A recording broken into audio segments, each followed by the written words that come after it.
Hi, I'm Ed. Welcome to Common Sense. Today I'm here with John and with Pete. And John, why don't you introduce Pete to us? Well, he's our special guest, of course, Pete Caputa, who is the CEO of Databox and a friend of ours for, gosh, it's been 10 years now, maybe longer. Yep, it has been longer, 11, the I very think. beginning of the HubSpot Partner Program, which Pete invented. And Ed and I were early compatriots there. And yeah, I can't believe it's been that long. Yeah, time flies. Yeah. As old as my son, almost. Oh, is that right? Yeah, he's 11. That's wild. So I guess, yeah, it's been a little less than 11 years. Well, as I mentioned, Pete is the CEO of Databox now. He's no longer with HubSpot as of, what, 3 years now? 2. I left 2 years ago. Okay. 2 years and a few days now. Yeah. So why don't you give us a quick snapshot of your career, illustrious as it's been. Yeah, it's been all right. I've been fortunate. Engineer by trade, and then being frustrated at a very large company. I was at a big French company that had 20,000 or 25,000 employees or something like that. And that was in like 2000, right when the .com kind of was peaking and crashing. I got into coding and went back to school, learned how to code, started a SaaS company at the time, which nobody called them software as a service companies then. But we started a software company, a web-based software that allowed event marketers to kind of build a website for their event and handle promotion and registration. Did that for a few years, bootstrapped, didn't know what I was doing really. We were a mixture of like a marketing services company where we did like some marketing work for events. I literally catered an event once. And did email marketing, dabbled in SEO, helping companies with SEO, and never really got the software company off the ground in any kind of scalable way. And got tired of not making a whole lot of money. Ended up hiring a sales coach, which I think you guys know, Rick Roberge. Oh, yeah. And was able to, I learned how to sell. I sold a lot of new clients in our startup, but then I realized I had a lot of work to do, and realized that, I just didn't have a profitable model. So along the way, Rick introduced me to Mark Roberge, who was the original VP of sales at HubSpot, and actually gave them some advice in like 2006 because they were all over the map in terms of where they were focused. And I said, all small businesses care about is lead generation. So if you can help them do that, that'd be a good thing. I wasn't the only one that said that, but was one of the people early that said that. And then about a year later, they raised money, raised the Series A, Mark started to build a sales team. He called me up and said, would you want to join? I said, no. And then ended up talking to my partner, G2 Matani, who was later, is now the head of the international division for HubSpot. He's got a big title over there. But at the time, he's like, I think I'm tired of working too hard, not making any money. And so he ended up working at a marketing agency. I ended up joining HubSpot as the 4th sales rep. About a year into being at HubSpot, I realized that there was an opportunity to help agencies scale their business by leveraging our software. I had some first-hand experience of providing marketing services to small businesses in my startup, so knew that there was a struggle. And so I petitioned to build the partner program. As you guys know, you guys were early members there. Yeah. Took a little while to convince the team to do it, but once we did, ultimately became a big chunk of HubSpot's growth. If you read the prospectus from the IPO, this is one of 3 things that really drove the growth over those few years before the IPO and after. And so it worked out well for HubSpot, worked out well, as you know, for a lot of agencies. We were able to scale from one-man teams working on their dining room into full-fledged agencies and help agencies get more recurring revenue and profitability. So then I love the personal stories, your personal story, Pete, about your growth professionally and how HubSpot enabled it, and the stories that people share as agencies about the role that you've played in helping them grow. There's a lot of a neat energy around it. Yeah. Thank you. Yeah. No, A lot of gratitude too. A journey for sure. And it's been gratifying. I've made a lot, as you guys know, I made a lot of friends along the way, and that's perhaps the most gratifying part. Yep. So where are you now in your journey with Databox? In my journey with Databox, so I'm 2 years in. The company's 4 years in. When I joined, they had to kind of really pivot. They were selling software to enterprises. It wasn't going so well. The market kind of moved on from what they had built. They pivoted to serving SMBs right before I joined, launched a self-service model, and then we've scaled it up. We're now doing 1.7 million in annual revenue, Nice. around 950 paying customers, thousands more free users, and having fun. We're cash flow positive at this point on a monthly basis, which is rare for a SaaS company. So I'm still kind of just like absorbing that. It's new. Yeah, really. Got there.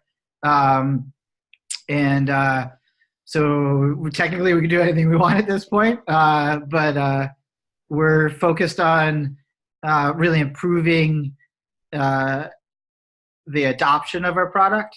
And so we've doubled our services team. We're investing a lot in more guided onboarding for new and existing users. We should probably back up just a second, though, for Sorry. viewers or listeners that aren't familiar with Databox. Yes, just sorry. 15 seconds. I mean, do you consider it a BI tool, or what is it?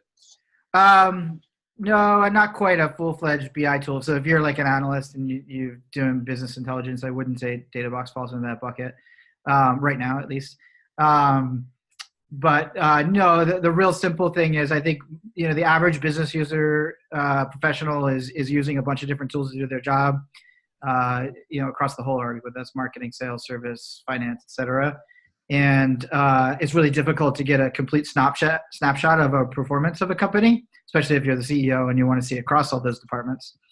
And so what we've built is a tool that integrates with just shy of 80 tools, pulls the performance data out of it, and allows a company to then visualize that data however they want on whatever device they want, TV, desktop, mobile, or your iPhone or your iWatch if you want.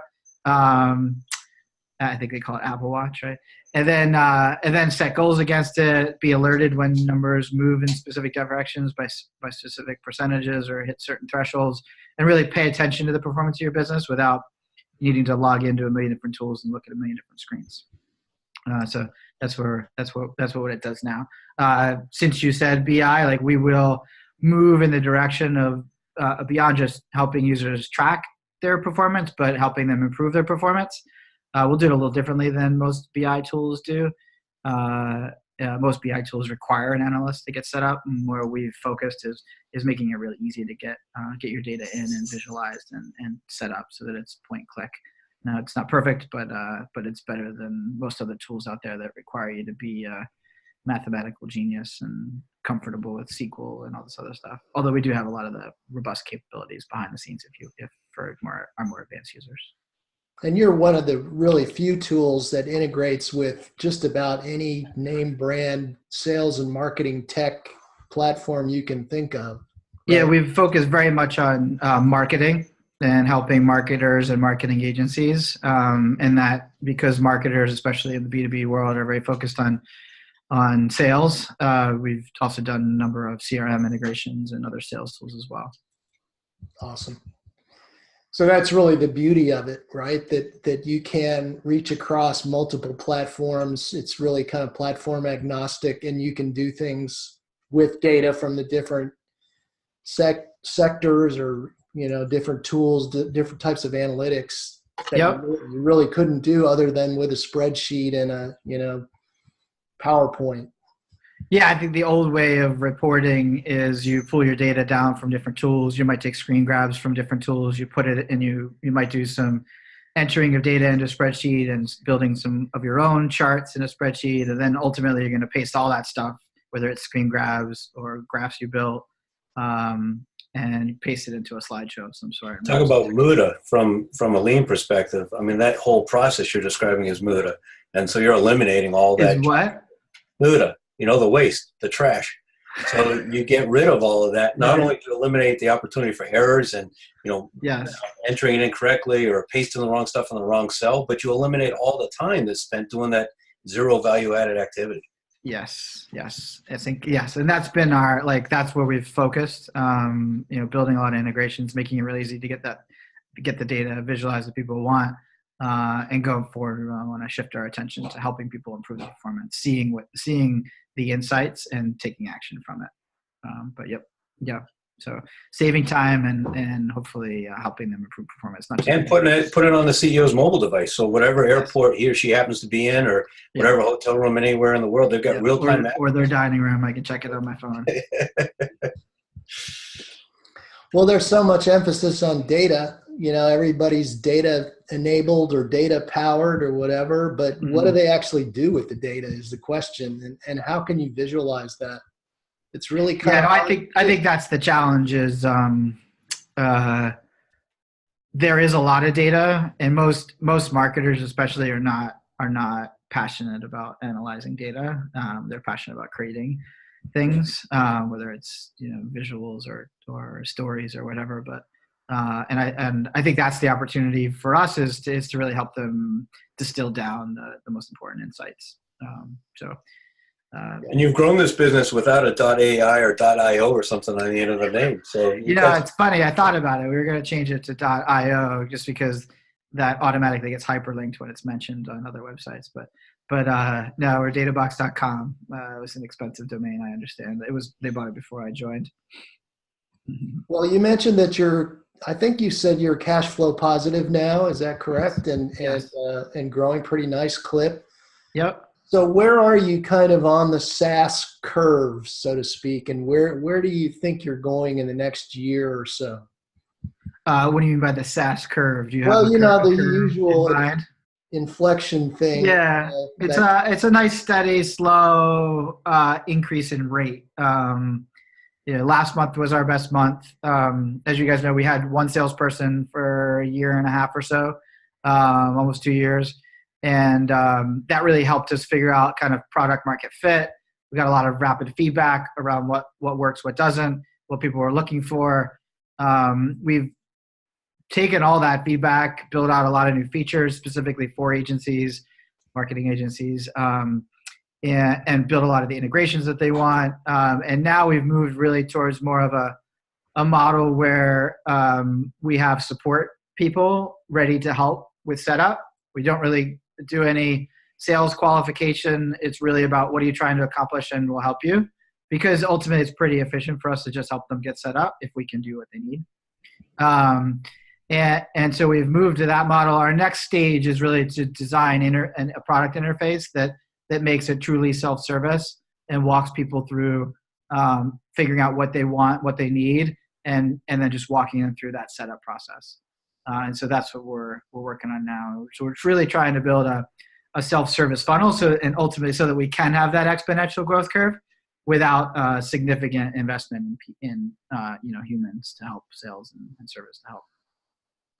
That's interesting. So you're trying to have your cake and eat it too by eliminating churn, but not pumping the entire budget into churn reduction. Right? Yes. We do have, very transparently, we do have pretty high monthly churn, around 4%. Most of the companies in our space do. There is a standard playbook. We run it at HubSpot for chipping away at that churn. It usually involves, in short, adding a lot more sales overhead, adding more friction to your pricing and packaging and your buying process. And so we're trying to avoid that. I think what I've seen in a lot of newer SaaS companies is if you perfect that product onboarding experience, like the clicks and the experience that they go through, that you can get people set up more effectively in the beginning. And that is, if once they're set up, the churn rate goes significantly down. Most of our churn is people that decide to buy a little prematurely because they're excited by what they see initially, but then they lose track. They don't get to get back in and set it up. They don't take the time. They might stumble with something that they wanted. We might not be able to do something they wanted. So usually that's fixed by having salespeople. We're trying to fix that through more efficient means.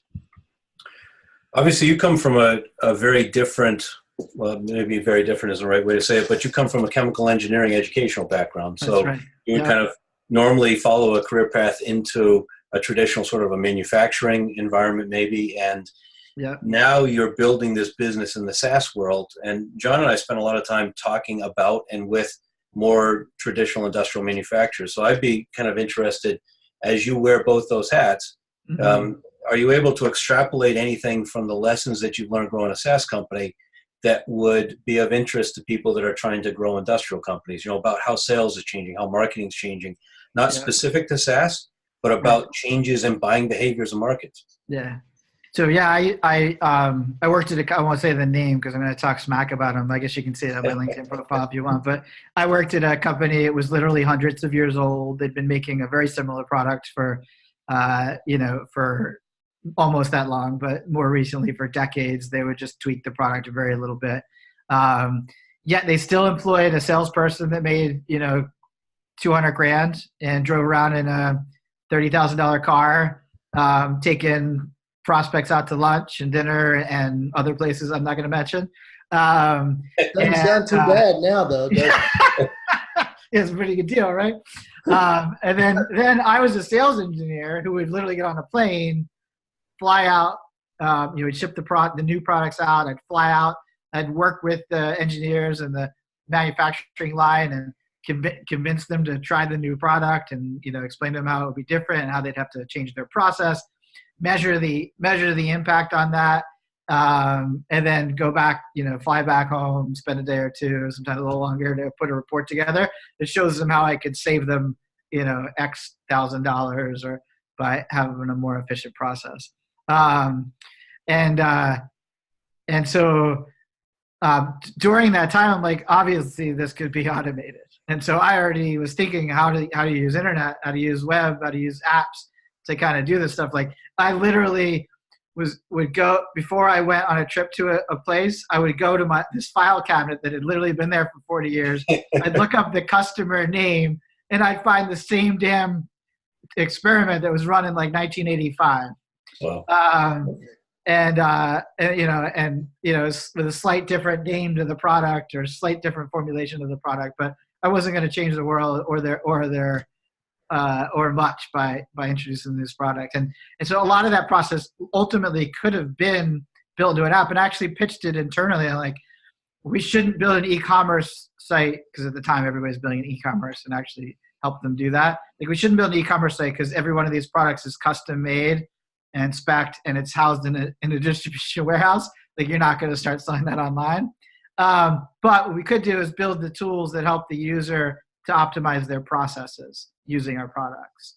And so interesting twist there, because I'm sure that many people heard it as a way, we could reduce the sales overhead, we could reduce the T&E budget, we could reduce the... Right. I got nowhere because I was talking to my bosses who are in charge of the sales engineers, and I'm talking to the R&D team that gets paid to do experiments like this, right? So, but at the same time, you were describing it as a way you can improve that customer experience, and that seems to be, if you were to boil it down, so much of what's changed isn't the companies that try to do it to increase their own efficiency. I think they fail because they're not solving for the right problem. The ones that look for ways to improve that customer experience, whether it's a chatbot to help figure out the right formulation for whatever industrial product you're using or whatever the case may be, that's where the opportunity is. Yep, agreed. Yeah, no, I agree, and I think there's an opportunity to build tools to manage that, or help facilitate that self-service or even just the sales process, so you don't have to use file cabinets. I wrote a blog post this morning about if you grew up in industry working with file cabinets, how that constrains your ability to understand. In fact, I'm suggesting that somebody be bold enough to build a website without navigation, but to have site search and to have great chatbots and navigation. Because if you look at Hotjar or Lucky Orange or whatever and watch the journeys throughout a site, navigation doesn't work for most visitors anyway. We just tell ourselves that it does. Right. Yep. So if you can think about shift from like how you would file something to whatever your schema is so that you can find it and shift to a search mentality, I think there's an interesting opportunity. Agreed. I think Google might have figured that one out. Well, I think one of the coolest things you've done, Pete, is learn from your own experience along the way So for example, I think, your main strategy with Databox is your partner program. So you've learned from that experience Absolutely. in HubSpot, and that's one of the most powerful lead generators there is. Yep. And then, using that same community to generate content is also brilliant because it automatically has a bigger audience. Yep. A lot of people enjoy that kind of content and they get more social proof from it. Yep. So talk a little bit more about, how you've done that. Yeah. So at HubSpot, you guys know, we figured out early on, you helped us figure it out, is that most agencies were struggling because they were doing a lot of project work, whether it was a web design project or a short-term SEO contract of some sort or something. And so we realized that if we taught agencies how to bundle some services together into a retainer and then taught them how to sell that, literally, give them the questions to ask and the process to follow, that we could help them improve their recurring revenue and, of course, deliver more value to clients. So as a result, we were able to help a lot of agencies, and what we realized is, like, we're going to have a lot of agencies, we need to find ways to help to reward the ones that do a good job. And so we ended up launching a co-marketing program to do that, as you know, John, very well. And Kuno, is your former agency, was a big participant in that, and I know that drove a lot of traffic for you guys at the time, a very small agency of 10 or so people. Yep. A lot of leads for you, probably helped you get your first few clients directly, and also help you build up your SEO footprint, et cetera. So no question. So we did that at HubSpot. I think HubSpot always had a mentality of, like, any lead. Unfortunately, I think HubSpot didn't really scale that up, right? They had a mentality of, like, every lead that we might generate for a partner is a lead that we won't generate for our sales team, and moreover would cause conflict between our direct and our channel programs. And so I think the co-marketing program basically evolved into HubSpot's partner directory. And for the partners that are are high up and ranked well, get a lot of deals and leads from that. And they kind of pulled back on the content co-marketing. And so I learned that lesson, that, like, content co-marketing works, and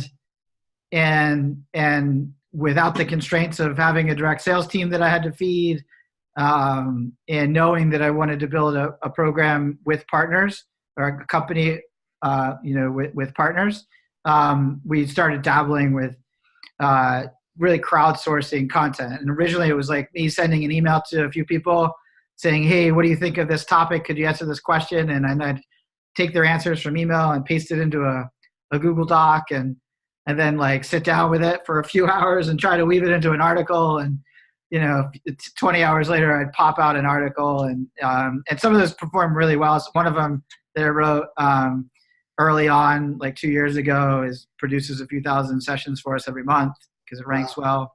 And so, but then I realized, like, I can't do all this myself, and I don't have the time. I need to run the company and do other things.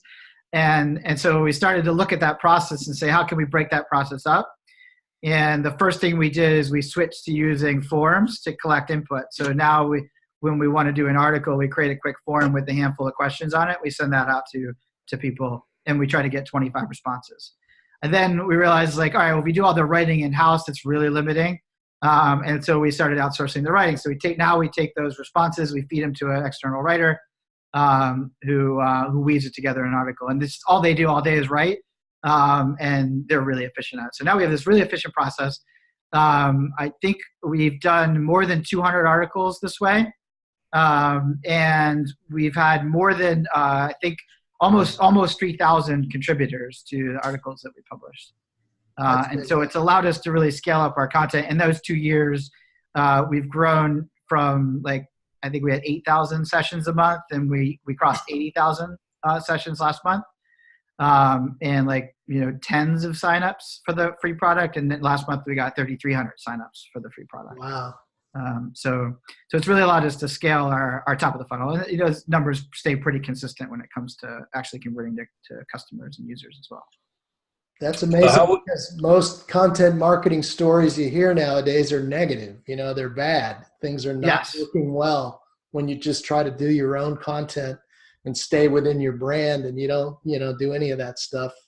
It's not worth it. I think there's more knowledge. The way I look at it is like there's no company in the world that has as much knowledge as all their customers or the rest of the world. And right. And so I love reading the articles. Now I don't have to write them, which is great. Although I do edit still once in a while.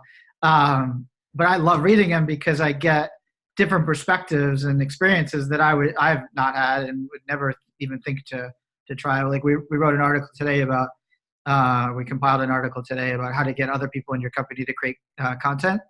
And there's literally like 15 ideas in there on how different people approached it. And so we wouldn't get that without. So along those lines, one of the attributes of your partner program is that their agencies are accustomed to thinking about creating content. Absolutely. So they've got social Yes. reach. When you cite them as a contributor, they want to share it with their group. That drives traffic. And also they're accustomed to creating content and giving you the answers. They are. They're like the perfect market. A lot of people have asked me, do you think this market, somebody asked me today, will this work with golf membership courses? I'm like, I'm not sure. Well, and so that was where I was going with the question. If you think about industrial sales channel, do you have any suggestions or thoughts on how somebody might approach it in order to try to make it work? Well, first of all, they should go to that article and think about how they can get content from their internal stakeholders. And like from my experience of working in a large manufacturing company, there was so much knowledge amongst the people that make the product, amongst people that sold the product, amongst the people that design the products. And so I think they know so much about their market, their applications, et cetera, and they could, talk to you forever. And I think you just have to meet them halfway. Most of those people are not writers. And they don't want to write. It's not, and it's also maybe not the highest, given they're not efficient at it. It's probably the least value, thing that they could do, at least in the short term. But I think if you can convince them that content is smart in the long term, and that they should spend some time doing brain dumps for you, then that's the first place to start. But I also think there's insights to be gleaned from customers, and very few companies are good at gathering that in any kind of efficient way. And so I would start there, customers and partners. Most manufacturers have distributors, and they don't have to write a blog. You could just do a video interview. Yeah, like I think doing this kind of stuff, right? I think the first place people should start is podcasts or videos, the interview format. It's not that hard. So fascinating research. Fascinating research I came across today in, I think, Psychology Today or Psychology and Neuroscience or something like that, that shows the openness people have toward other opinions when they hear it versus when they read it. And really, that's what we're doing in sales. I mean, we've got one opinion, they've got one, and we try to talk data and facts to substantiate our opinion to make somebody else's, but that's what we're talking about. Right. And so the beauty of that podcast or video format is somebody has the opportunity to hear it, and hopefully that makes them more amenable to considering the opinion. Yeah. The other thing about that, I think those tend to be kind of, in our words, bottom of the funnel content, meaning that they're the kind of content that the serious buyers will actually listen to and care about. We did last year. We hadn't done any case studies in a while, and we decided, all right, we're gonna do a bunch of case studies. I think we did like 8 case studies in 2 months. For a small team, that's a lot. And but what we found is I couldn't point, they didn't get a lot of views. I couldn't point to them and say those drove a lot of signups. They don't rank in search, but I have lots of experiences firsthand from my team where they're like, that case study is what convinced this prospect to buy. That case study is what convinced this customer to really embrace our software. And it really, I think, helps with, the bottom part of that funnel, and as well as to customer success and retention. So. Cool. Yeah. Well, turning gears a little bit, where do you see, the industry going a little bit? There's so much MarTech and sales tech, and where do you think that's going to go in the next year or two? And what challenges do you see specifically at Databox? Yeah, so that's a big question. Where's MarTech and sales tech going? Well, first of all, they're going together. I don't think that's undeniable. I think marketing agencies really need to up their game on the sales side and learn how to help sales organizations directly. HubSpot's obviously doing that, but Salesforce is, on a multi-year journey to have both product suites. E-commerce companies are clearly, making marketing is sales at that point. And I'm seeing it with other smaller MarTech companies as well, that are doing more sales functionality. And I'm seeing sales functionality that drifts more into the marketing world as well, much more accountable and trackable and improvable. But do you think they're specializing more or going towards the platform end? I guess both. I think both is happening concurrently. There's more and more specialization. Like I was just talking to somebody from Customer.io yesterday, and they do email marketing automation, also do some SMS and mobile marketing automation, but their primary market is B2C high volume. Because their platform is so much more open and developer friendly, and also because their price is significantly lower than other marketing automation providers, and they have the transactional email built right in, and so they've focused there. There's companies like Klaviyo and Drip that have focused purely on marketing automation for e-commerce. You guys know Mike at 7 Cents, who does email send time optimization. So there's no shortage, I think, of both smaller companies focusing on smaller niches, both in terms of who they're selling to as well as what they're doing. But I'd also say that I'm seeing more and more SaaS companies build their marketing strategy around marketing to users of other products. For example, HubSpot and 7 Cents, we've obviously focused on marketing to HubSpot users, but to take the Customer example again, because it's fresh in my memory, they're marketing to Segment users. Segment is a tool that helps unify your data across apps. And I know Klaviyo, for example, just to keep using the same examples, Klaviyo is marketing to Shopify users and other e-commerce companies. So I think there's more and more specialization, but more and more of those platforms like Segment or HubSpot or Shopify that are so big and growing so fast that it makes sense for these other smaller companies to kind of latch on. Most of those bigger software companies, platforms, have ISV programs. Some of them offer co-marketing benefits. Some of them have formal referral programs. Some of them have formal commission-based referral programs. I know Marketo takes a cut whenever they recommend or resell a product that's in their authorized. Salesforce takes cuts on the back end. They'd be smart to do more co-marketing. It's surprising to me that they don't. The bigger guys or the little guys? Well, both, really. I mean, since they're tailing along with each other, might as well do some co-marketing, and they just haven't gotten there yet. A lot of them, they just I don't think they have. So I think I tweeted this the other day. What I'm seeing, even at venture-backed software companies, is most of them don't do a partner program early on. Which is probably the right call most of the time. And then what they do, though, is then they say, all right, well, we got this partnership stuff that somebody's got to figure out. And they pick one person and they say, you're in charge of partnerships. And that means, like, go build an agency program, go build an IST program, go negotiate, co-marketing deals. And so they basically take this one hustler and put him in charge. And then like, they're like a deer in headlights because they got 50 different types of partnerships coming at them. Right. And so nobody knows how to do it. Nobody's really doing it systematically, in a way that they get to co-marketing. Co-marketing is also one of the things, at least for an ISV partner program, you do last. It's like after you have an integration is when you do that. But even then, I think most of these software companies are so focused on their own funnels that they forget that if they strike deals and have scalable co-marketing processes, that it'll actually build a bigger funnel. But most of them are so focused on the short term in terms of building their own funnels. Yeah, well, they have to answer to VCs usually. Yeah. Well, let's turn that SaaS discussion around from the other side. And for the CEO of an industrial company, what are the implications of this consolidation and this shakeout in the SaaS market, the tools that they ought to be thinking about? What does it mean for their internal staffing or outsourcing of expertise? And secondly, this trend towards subscriptions, what do you think? I mean, Zora obviously is talking a lot about subscriptions moving into the B2B industrial world, but what do you think lessons are that a manufacturer could take from their own SaaS vendors and try to learn from what they're doing themselves? Yep.